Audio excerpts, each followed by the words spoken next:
नमस्कार, निजी टीम में आपका स्वागत है और मैं हूं आपके साथ जुबैर मलिक। और बुलेटिन की शुरुआत से पहले एक नजर इस वक्त की हेडलाइंस पर। बिजनौर में दीवार फांद कर घर में घुसे नकाबपोश बदमाश।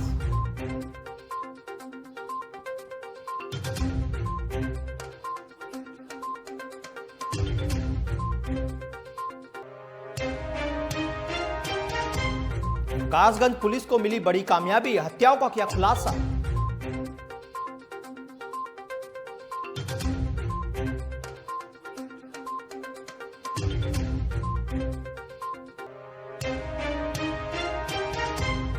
शाहजहांपुर में सहारा इंडिया कंपनी में निवेशकों ने किया हंगामा।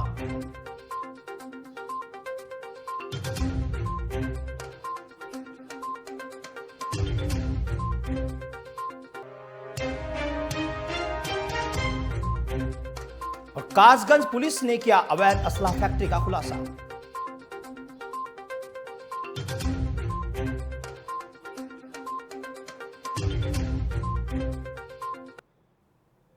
और अब खबर विस्तार से। आज समाजवादी पार्टी कार्यालय में जनक्रांति यात्रा समापन समारोह का आयोजन किया गया। जनवादी सोशलिस्ट पार्टी के मुखिया डॉक्टर संजय सिंह चौहान लखनऊ में सपा पार्टी कार्यालय पहुंचे, जहां समाजवादी पार्टी के अध्यक्ष व पूर्व मुख्यमंत्री अखिलेश यादव के अलावा पार्टी के संस्थापक मुलायम सिंह यादव भी मौजूद रहे। इस दौरान अखिलेश यादव ने मीडिया को संबोधित किया और सुनिए अखिलेश ने क्या कुछ कहा इस दौरान। जिस भाजपा को हमारे लोगों ने विगत चुनाव में 90% 80% पूरा उत्तर प्रदेश का चौहान वोट दिया, उस भाजपा ने एक भी टिकट लोकसभा में चौहान को नहीं दिया। क्या अब भाजपा मेरे समाज के बीच आ पाएगी? इन सवालों के बीच हम लोग इस यात्रा को लेकर के निकले और राष्ट्रीय अध्यक्ष माननीय अखिलेश यादव जी के संदेश और इनका हम लोगों के समाज के प्रति जो देने की भावना थी। साथियों, 80 लोकसभा टिकट बीजेपी के पास था, एक भी टिकट नहीं दिया। और राष्ट्रीय अध्यक्ष अखिलेश यादव जी की नियत मेरे समाज को देने की थी, तो इनके पास मात्र 37 टिकट था। उस एक टिकट में भी डॉक्टर संजय चौहान को देने का काम किया। इस ऑडिटोरियम में उपस्थित बड़ी संख्या में डॉक्टर संजय सिंह चौहान जी के सभी सहयोगी समर्थक, पत्रकार साथियों, मैं सबसे पहले नेताजी का धन्यवाद देना चाहता हूं कि आज वो हमारे बीच में अचानक आकर के इस जनवादी जनक्रांति यात्रा के कार्यक्रम में शामिल होने का काम किया। इसलिए हम और आप सब मिलकर के नेताजी को धन्यवाद देते हैं। मैं डॉक्टर संजय सिंह चौहान को बधाई देता हूं। इस खबर पर ज्यादा जानकारी के लिए हमारे सहयोगी लखनऊ से अभिषेक शर्मा हमारे साथ जुड़ गए। अभिषेक, क्या कुछ जानकारी है, क्योंकि आज जनक्रांति यात्रा का समापन हुआ है समाजवादी पार्टी की? जी, आपको बता दें कि समाजवादी पार्टी का इस समय एक महत्वपूर्ण सहयोगी दल है जनवादी सोशलिस्ट पार्टी, जिसके अगुवा डॉक्टर संजय सिंह चौहान हैं और लोनिया बिरादरी से संबंध रखते हैं, जो कि क्षत्रिय बिरादरी की निचली जाति मानी जाती है।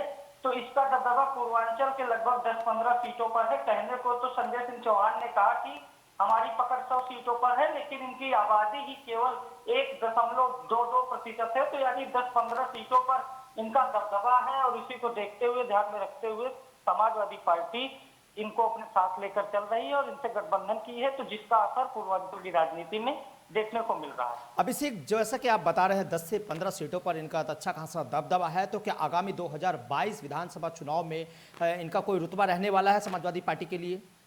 जी, बता दें कि यही डॉक्टर संजय सिंह चौहान है जिन्होंने 2019 का लोकसभा चुनाव लड़ा था और लड़ा तो था उत्तर प्रदेश के एक बड़े ब्राह्मण नेता जो बीजेपी के हैं, महेंद्र नाथ पांडे के खिलाफ, और मात्र 14,000 से वह चुनाव हार गए थे, 14,000 वोटों से हार गए थे। तो लोकसभा जैसे चुनाव में यह कोई बड़ा अंतर नहीं है।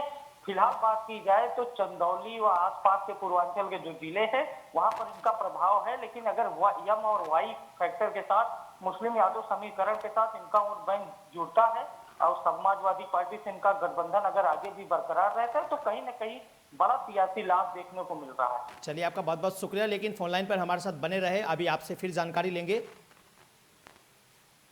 वहीं समाजवादी पार्टी के प्रवक्ता अनुराग भदौरिया और जनवादी सोशलिस्ट पार्टी के मुखिया डॉक्टर संजय सिंह चौहान ने यूपी की भाजपा सरकार पर जमकर हल्ला बोला है। उन्होंने कहा है कि भाजपा सरकार में अपराध बढ़ा है। इसके साथ ही यूपी 2022 विधानसभा चुनाव पर भदौरिया और संजय सिंह ने क्या कुछ कहा, आइए आपको सुनवाते हैं। हम समाजवादी लोग लगातार महंगाई, बेरोजगारी, चोरी, डकैती, हत्या, लूट मार, बलात्कार, अपहरण से जिस तरह से उत्तर प्रदेश परेशान है, किसान जिस तरह से परेशान है, जिस तरह से यहाँ पे युवा परेशान है, महिलाओं पे लगातार अत्याचार हो रहा है। यहाँ पे महिलाओं को 10वीं क्लास की बच्ची को गोली मार दी जाती है और सरेआम महिलाओं का चिरण हो रहा है। हम समाजवादी लोग इसके खिलाफ रोड पे हैं और सरकार के खिलाफ रैलियां कर रहे हैं। जनवादी पार्टी के साथ आने से कितना लाभ होगा आपको? समाजवादी लोग सारे छोटे दलों के साथ मिलकर उत्तर प्रदेश में चुनाव लड़ेंगे और 2022 में बाईसाइकिल की सरकार होगी। योगी जी के खिलाफ आप उम्मीदवार उतार रहे हैं कि नहीं? योगी जी के खिलाफ भी उम्मीदवार होगा, सरकार के खिलाफ उम्मीदवार है, पूरी सरकार के खिलाफ उम्मीदवार होंगे। और कौन कौन से दल साथ में आएंगे? बहुत सारे दल आने वाले हैं और समाजवादी की सरकार होगी। उत्तर प्रदेश की जनता के मन में ये सवाल पूरी तरह से खड़ा है जी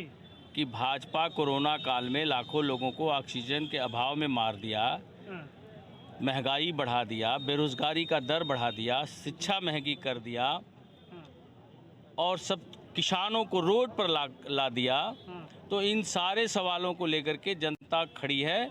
2022 में समाजवादी पार्टी के राष्ट्रीय अध्यक्ष अखिलेश यादव जी के नेतृत्व में सरकार बनाएगी, लेकिन हमारा समाज 150 सीटों पर जी एक निर्णायक वोट रखता है जी और आज वह पूरी तरह से जनवादी पार्टी सोशलिस्ट के नेतृत्व में गठबंधन के साथ खड़ा है और भाजपा छोड़ चुका है। 2022 में भाजपा को जवाब देने की कितनी तैयारी। सीटें लड़ने वाले हैं उत्तर प्रदेश? देखिए, ये सीटों के बारे में राष्ट्रीय अध्यक्ष अखिलेश यादव जी तय करेंगे। अभी हम लोग सिर्फ काम कर रहे हैं कि जो वोट भाजपा के पास था, जिन वोटों को भाजपा गुमराह करने में कामयाब हुई थी, वो सारा वोट हम लोगों के गठबंधन के साथ खड़ा हो सके, जिससे भाजपा को हराया जाए। तो वही अनुराग भदौरिया साफ तौर पर भारतीय जनता पार्टी पर कटास कसते नजर आ रहे हैं और इस खबर पर ज्यादा जानकारी के लिए हमारे सहयोगी अभिषेक हमारे साथ जुड़ गए। अभिषेक, क्या कुछ जानकारी इस खबर को लेकर के, जैसे कि अनुराग भदौरिया साफ तौर पर बीजेपी पर कटास कस रहा है इस पर? जी, अनुराग भदौरिया और संजय सिंह चौहान लगातार बीजेपी के ऊपर कटाक्ष कर रहे हैं। यह बयान उन्होंने समाजवादी पार्टी कार्यालय पर दिया जब वह पार्टी का कार्यक्रम पूरा करके बाहर निकले। तो हमसे खास बातचीत, एक्सक्लूसिव बातचीत में अनुराग भदौरिया और डॉक्टर संजय सिंह चौहान दोनों ने निशाना साधा है भारतीय जनता पार्टी के ऊपर, क्योंकि इस समय दोनों का गठबंधन है। तो दोनों एक ही सुर में सुर मिलाते हुए नजर आए और लगातार भारतीय जनता पार्टी के ऊपर तीखे हमले किए। अनुराग, अभिषेक आपसे एक चीज और जानना चाहेंगे। अभिषेक, जैसा कि समाजवादी पार्टी और संजय सिंह की जो पार्टी है, इनके बीच क्या सीटों को लेकर के कोई बातचीत अभी हो पाई है?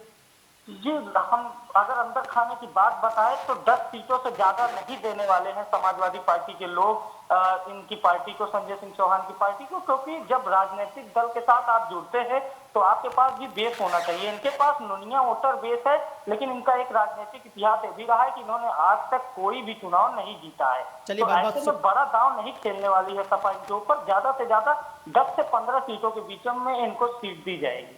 चलिए, बहुत बहुत शुक्रिया आपका इस खबर पर जानकारी देने के लिए, क्योंकि अनुराग भदौरिया साफ तौर पर बीजेपी पर कटास कसते नजर आ रहे हैं और इस बार समाजवादी पार्टी अपना प्रदर्शन को फिर से दोहराने के लिए 2000 जैसा कि पहले 17 में प्रदर्शन दोहराया था वैसे दोहराने के लिए। और आइए बढ़ते अगली खबर की ओर। अगली खबर हमें मिल रही है बिजनौर से, जहां यूपी के बिजनौर में थाना हल्दौर के गांव पावटी में चोरी के इरादे से दीवार फांदकर घर में एक नकाबपोश बदमाश घुस गया। चोर ने घर में सो रहे लोगों से की मारपीट। इस मारपीट में एक वृद्ध महिला गंभीर रूप से घायल हो गई। आसपास के लोगों के आने से बदमाश मौके से फरार हो गए। भागते समय बदमाशों से एक तमंचा, तलवार और नकाब मौके पर ही छूट गया। वहीं घटना की सूचना पाकर मौके पर पहुंची पुलिस ने सारे हथियार अपने कब्जे में लेकर मामले की जांच शुरू कर दी है। इस वक्त की बड़ी खबर हम आपको ये बता रहे हैं बिजनौर से। बिजनौर के हल्दौर थाना क्षेत्र का यह पूरा मामला है, जहां नकाबपोश बदमाश एक घर में घुस गए, जिसके बाद उन्होंने वहां पर हजारों की लाखों की नकदी लूटी। उसके बाद वहां से फरार हो गए। फरार होते समय उनकी तलवार, एक अवैध तमंचा और उनका नकाब मौके पर ही छूट गया, जिसके बाद पीड़ितों ने मामले की जानकारी पुलिस को दी, जिसके बाद मौके पर पहुंची पुलिस ने इसकी जानकारी ली। वहीं कासगंज के पुलिस अधीक्षक रोहन पी बोत्रे के निर्देश पर कासगंज पुलिस को एक बड़ी सफलता मिली है। आपको बता दें कि कासगंज के एसओजी टीम ने वर्ष 2018 में हुई 4 सनसनीखेज हत्याओं का खुलासा किया है। घटना में गिरफ्तार हत्यारे द्वारा अपनी बीवी और 2 बच्चों को नोएडा में और अपने एक दोस्त को कासगंज में मौत के घाट उतार दिया था। वहीं पुलिस ने खुलासा करते हुए मुख्य आरोपी सहित घटना में शामिल 6 आरोपियों को गिरफ्तार किया है। इस खुलासे के बाद पुलिस अधीक्षक रोहन पी बोत्रे ने सराहनीय कार्य करने वाली पुलिस टीम को 25,000 रुपए की इनामी राशि भी दी है। चारों मर्डर्स जो है लगभग 3.25 साल पहले राकेश नाम के व्यक्ति ने इसने किए थे। उसने अपने परिवारजनों के साथ और अपनी गर्लफ्रेंड के साथ मिलके, इसकी शुरुआत नोएडा से होती है, जिसमें इस व्यक्ति ने अपने परिवार के साथ मिलके अपने बच्चों की 2 बच्चे 1.5 साल और 3 साल और अपनी पत्नी की हत्या की थी। इसने तीनों डेड बॉडीज़ को अपने ही घर में गाड़ के उसमें सीमेंट का फ्लोरिंग उसने बनवाया था। नेक्स्ट दिन यह व्यक्ति नोएडा पुलिस में मिसिंग कंप्लेंट लिखवाने के लिए जाता है। इस व्यक्ति ने अपनी गर्लफ्रेंड के साथ मिलकर और ये जो घटना है वो कारित करता है। इन तीनों मर्डर्स को छुपाने के लिए और खुद की आइडेंटिटी को छुपाने के लिए और ये दिखाने के लिए कि खुद की मृत्यु हो चुकी है, यह एक व्यक्ति जिसका नाम कलुआ है, कासगंज में इसकी सर काट के, हाथ काट के इसकी हत्या करते हैं। उस डेड बॉडी को राकेश अपने खुद के कपड़े पहनाता है और वहाँ पे LIC का अपना पहचान पत्र भी डाल देता है। DNA रिपोर्ट हमारे पास प्राप्त हुई है। उसमें ये पता चलता है कि ये डेड बॉडी जो है वो कलुआ की है, क्योंकि उसका अवशेष जो है कलुआ के पिताजी के साथ मैच होता है। और वहीं इस खबर पर ज़्यादा जानकारी के लिए हमारे सहयोगी सौरभ यादव कासगंज से हमारे साथ जुड़ गए हैं। सौरभ, क्या कुछ जानकारी आपके पास इस खबर को लेकर के? क्योंकि कासगंज पुलिस ने इस आरोपी को गिरफ्तार किया है, जिसने 4 मर्डर एक साथ किए थे, जिसमें 2 बच्चों को और अपनी बीवी को और एक अपने दोस्त को जान से मार दिया था। जिसके बाद पुलिस ने सिलसिलेवार तरीके से इस पूरे मामले की जांच की। जांच के बाद पुलिस ने इस चीज़ में खुलासा किया, जिसके बाद SP कासगंज रोहन पी बोत्रे ने इस टीम को, जिसने इस पूरे मामले का खुलासा किया है, उस टीम को 25,000 रुपए का इनाम भी दिया है। क्योंकि ये बड़ा ही सनसनीखेज वारदात थी, जिसमें एक युवक ने अपनी बीवी, अपने 2 बच्चे व एक दोस्त को मौत के घाट उतार दिया था। पूरा प्यार से जुड़ा ये मामला बताया जा रहा था। अभी इसमें रोहन पी बोत्रे ने SP कासगंज को 25,000 रुपए इनाम भी दिया है, जिस टीम ने इस पूरे मामले का खुलासा किया है। ये पूरा मामला कासगंज का है, जहां पर पुलिस ने पिछले काफ़ी दिन से फरार चल रहा है इस युवक के मामले में खुलासा किया है, जिसमें उसने अपनी पत्नी सहित 2 बच्चों को व एक दोस्त को मौत के घाट उतार दिया था।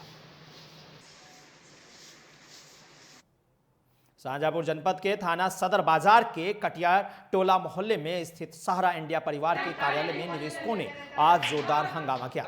निवेशकों के पैसे का भुगतान न होने की वजह से निवेशक काफी समय से परेशान थे। इसी को लेकर महिला निवेशकों ने सहारा इंडिया कंपनी के मैनेजर को कार्यालय में बंधक बना लिया। कितने दिनों से आप यहाँ पे आ रहे हैं, क्या कह रहे हैं? कई बार आ चुके हैं। ये कहते हैं कि 10 दिन के बाद आइए, 20 दिन के बाद आइए, आगे एडवाइस भेज दी गई है, लेकिन हमें कोई सूचना नहीं मिल रही है, कोई सही तरीके से जवाब नहीं। ऑफिस भी यहाँ से जा रहा है, इसके बाद आप लोग आ जाएंगे। तो इसके ऑफिस में भी सही बता नहीं रहे, कहीं कोई कह रहा है चुनाव जा रहा है, कोई कह रहा है यहाँ से भागे जा रहे हैं। मैं तो तभी हमें सूचना देने में तभी तो मैं आया यहाँ। मतलब अपना पैसा जमा किया, थोड़ा पैसा काट के, मतलब मैंने इस RD को पलटवाया, उसके बावजूद भी मतलब हमको धक्के खाने पड़ रहे हैं। पैसा मिलने की कोई गुंजाइश नहीं हो रही है। किस मुसीबत से मैंने पैसा जमा किया वो हम जानते हैं। हम लोगों के यहाँ सहारा सेवी का विवाद चल रहा है और कोर्ट द्वारा जो है मामला विचाराधीन है। ठीक है, जब कोर्ट द्वारा मामला विचाराधीन है तो हम लोग प्रयास कर रहे हैं कि जल्द से जल्द भुगतान किया जाए। दिसंबर तक संभावना बन रही है कि हम लोग भुगतान कर ले जाएंगे। जो यहाँ पे पैसा आया था तो यहाँ पे बहुत सारे जमाकर्ता हैं, कोई एक जमाकर्ता तो है नहीं, उन जमाकर्ताओं का ही भुगतान किया गया। क्योंकि कोर्ट द्वारा जब हमें कोई संपत्ति बेच करके यहाँ पेमेंट करने का मौका नहीं मिलेगा तो हम कैसे पेमेंट कर देंगे। वहीं इस खबर पर ज्यादा जानकारी के लिए हमारे सहयोगी राजीव रंजन फोन लाइन पर हमारे साथ मौजूद है शाहजहांपुर से। राजीव, क्या कुछ जानकारी है आपके पास इस खबर को लेकर, क्योंकि मैनेजर का जैसे इन्होंने बंधक बनाया है पीड़ित लोगों ने? जी हाँ, ये मामला एक फाइनेंस कंपनी का सहारा इस परिवार से जुड़ा हुआ है, कटिया टोला स्थित, जहाँ निवेशकों के काफी दिनों से पैसे फंसे हुए थे, उसी को लेकर ये हंगामा हो रहा है। ठीक है। राजीव, बहुत बहुत शुक्रिया आपका इस खबर पर जानकारी देने के लिए। जैसे कि यहाँ पर कंपनी के मैनेजर को बंधक बना लिया गया है और लोग निवेशकों का कहना है कि उनका पैसा हड़प लिया गया, जिसको लेकर के उनको मैनेजर को आज लोगों ने, गुस्साई भीड़ ने बंधक बना लिया है और ये कंपनी के बाहर लगातार प्रदर्शन कर रहे हैं।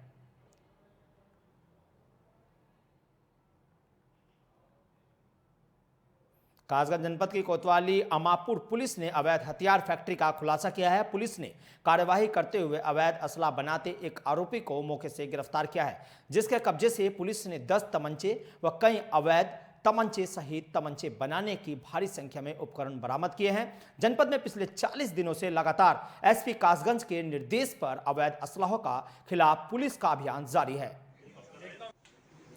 और ये खबर हम आपको कासगंज से बता रहे हैं। पसौड़ा गांव जो कि अमापुर पड़ता है, वहाँ पे थाना अमापुर में वहाँ पे एक असला की फैक्ट्री, अवैध असला की फैक्ट्री वहाँ पे पकड़ी गई है, जिसमें से 10 अवैध तमंचे जो है वो पकड़े गए, कुछ कारतूस उसमें से बरामद हुए। एक व्यक्ति की इसमें गिरफ्तारी प्रेमपाल की है। इस रैकेट में अन्य लोग भी शामिल हैं जो कि मौके से फरार हुए थे। उनकी गिरफ्तारी के लिए भी लगातार जो है वो प्रयास किए जाएंगे। असला बनाने का कुछ सामान भी उसमें बरामद हुआ है। अन्य लोगों की गिरफ्तारी और अन्य किस किस को इन्होंने असले दिए थे, बेचे थे, इसकी भी जो है वो इन्वेस्टिगेशन जो है इसमें किया। तो इस खबर पर ताज़ा जानकारी के लिए कासगंज से हमारे सहयोगी सौरभ हमारे साथ जुड़ गए। सौरभ, क्या कुछ जानकारी है इस खबर को लेकर आपके पास, जो ये पुलिस ने खुलासा किया है इस पूरे मामले का असला फैक्ट्री को लेकर के? सौरभ, क्या कुछ जानकारी है आपके पास जो असला फैक्ट्री का खुलासा किया है अभी पुलिस ने? हाँ, कासगंज पुलिस ने एक बार फिर से इस असला फैक्ट्री का खुलासा किया है, जहां काफ़ी समय से असला बनाने का काम चल रहा था। पुलिस ने मौके से तमंचे सहित अवैध असला व काफ़ी चीज़ें भी बरामद की है।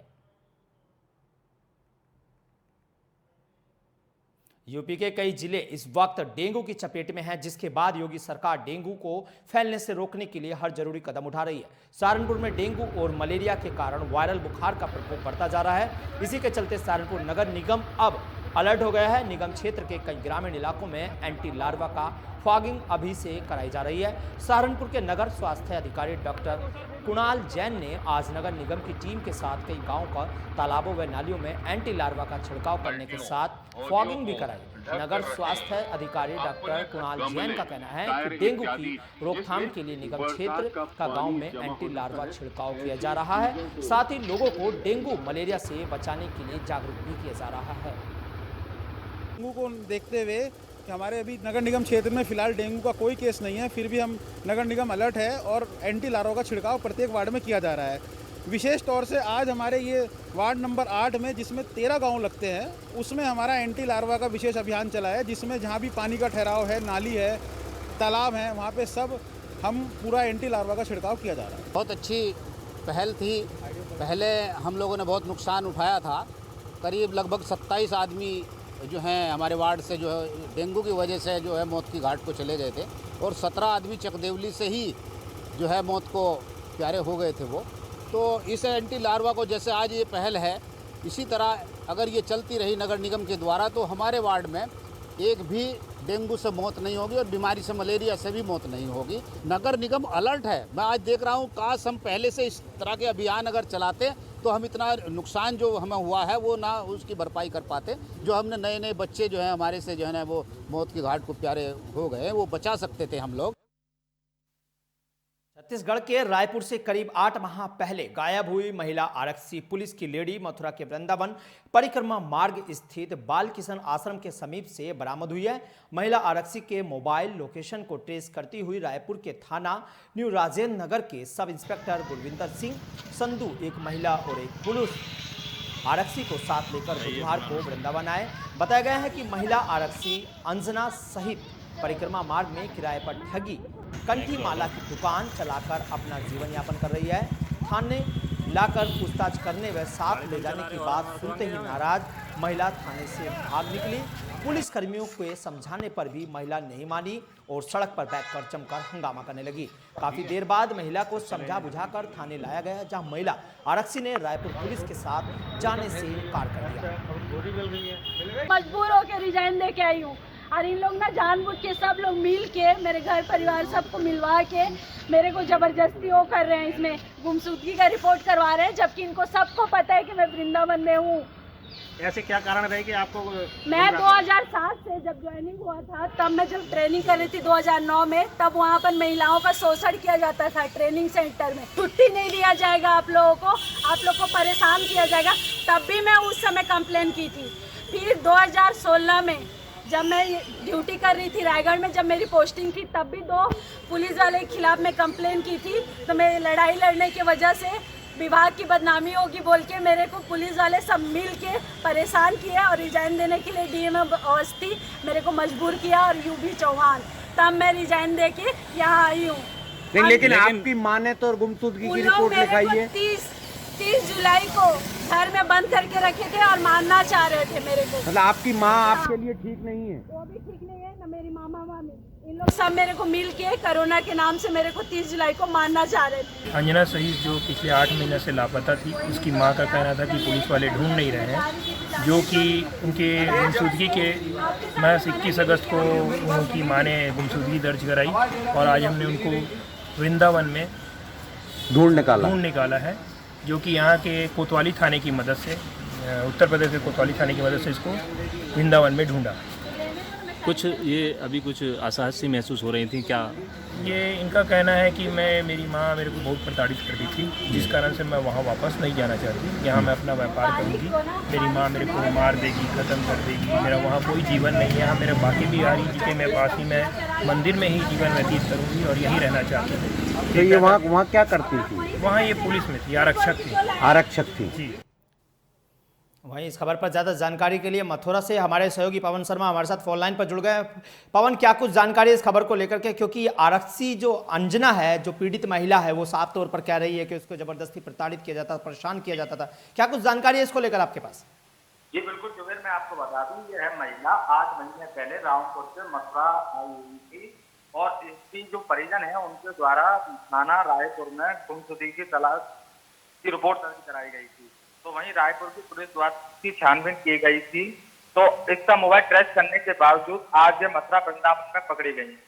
तो इस आरक्षी महिला का कहना है कि मेरे घर पर परिजनों को पता था कि मैं वृंदावन हूँ, उसके बावजूद भी ये लोग दोबारा से मुझे फंसाना चाहते हैं और कुछ अधिकारियों के ऊपर उन्होंने कोई आरोप भी लगाए। नहीं, जैसा कि आरक्षी महिला जो अंजना है, पीड़ित है, उसका साफ तौर पर कहना है कि ट्रेनिंग के दौरान उसे बहुत ज़्यादा परेशान किया जाता था। तो क्या इस तरह के जो आरोप है, क्या इस मामले में पुलिस ने कोई अपनी सफाई दी है? पुलिस की तरफ से कोई बयान जारी किया गया है?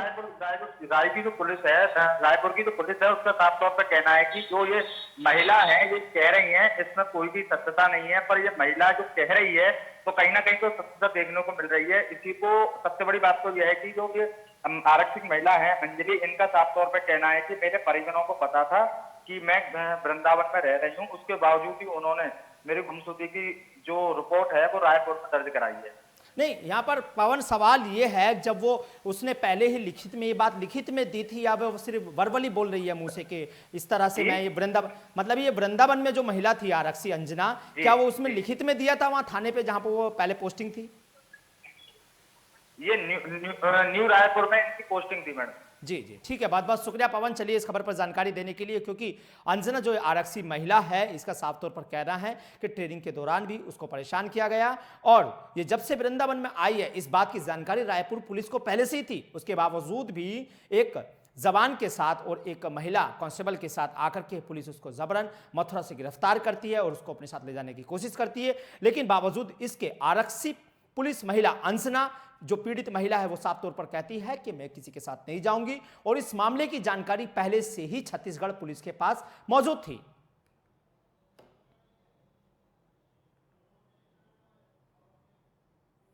वहीं इस वक्त की बड़ी खबर हमें लखनऊ से मिल रही है, जहां डिप्टी सीएम केशव प्रसाद मौर्य का आज बड़ा बयान सामने आया है।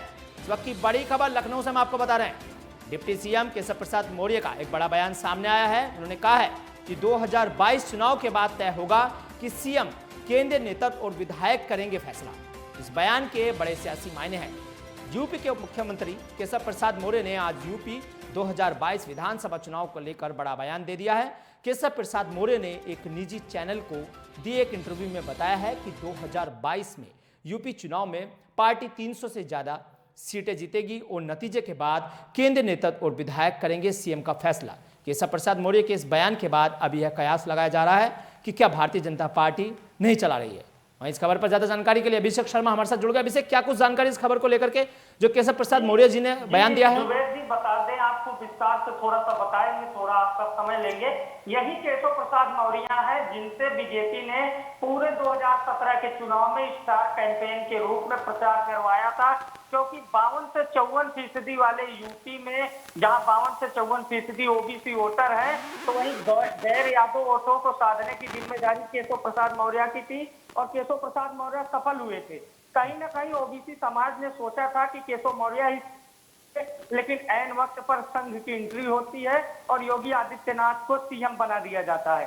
कहीं ना कहीं केशव प्रसाद मौर्य के मन में इस बात को लेकर आज भी गलानी है कि मेरे नाम पर वोट लिया गया और मुझे सीएम नहीं बनाया गया। केशव मौर्य पुराने भाजपाई है, जब से उन्होंने राजनीति की शुरुआत की तब से भाजपा में है।